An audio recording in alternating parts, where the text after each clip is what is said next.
আচ্ছা তোমরাই বলো তো এই চোকারটা আমি ঠিক কবে পড়েছিলাম? আর তোমরা তো বুঝেই গেছো এতক্ষণ আমি এটা বানানোর প্রসেসটাই তোমাদের সঙ্গে শেয়ার করতে বসেছি। অনেকদিন ধরে তোমাদের সঙ্গে কোনো ক্রাফটের ভিডিও শেয়ার করা হয়নি, তাই ভাবলাম এই ভিডিওটা তোমাদের সঙ্গে শেয়ার করে দিই। প্রথমেই তো এখানে আমার বাদ পড়ে যাওয়া খাতার মলারটাকে ভালোভাবে কেটে নিয়েছি, আর এরপর একটা কাপড়ের টুকরো সেটা ওই একই মাপের করে কেটে নিয়েছি। এরপর আটা দিয়ে দু সাইডটা ভালোভাবে মুড়ে দিয়েছি। আর যেহেতু আমার কাছে জুয়েলারি বানানোর জন্য এক্সট্রা কিট নেই, তাই আমি একটা পেনের সাহায্যে দুটো দিক ভালোভাবে ফুটো করে নিয়েছি। ওখানে একটা রিং এর সাহায্যে যে টার্সেলটা হয় সেই টার্সেলটাও অ্যাড করে দিয়েছি। ভালোভাবে টার্সেলটা অ্যাড করার পর আমার পুরনো জুয়েলারি থেকে একটা জুয়েলারি নিয়ে সেখানে ভালোভাবে মাঝখান বরাবর চিপকে দিয়েছি।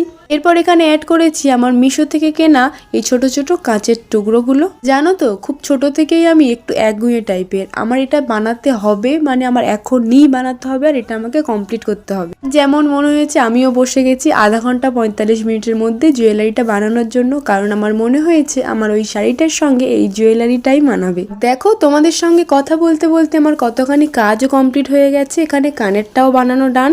এরপরে একইভাবে আমি আমার বাদ পড়ে যাওয়া চুড়িগুলোকে ওই কাপড়ের সাহায্যে ভালোভাবে পেঁচিয়ে নিয়েছি। আর এই তো আমার জুয়েলারি বানানো ডান। তোমরাই বলো তো কেমন লাগছে আমার এই জুয়েলারিটা, এটাও জানিও তো তোমরা পার্সোনালি কে কে আমার মতো।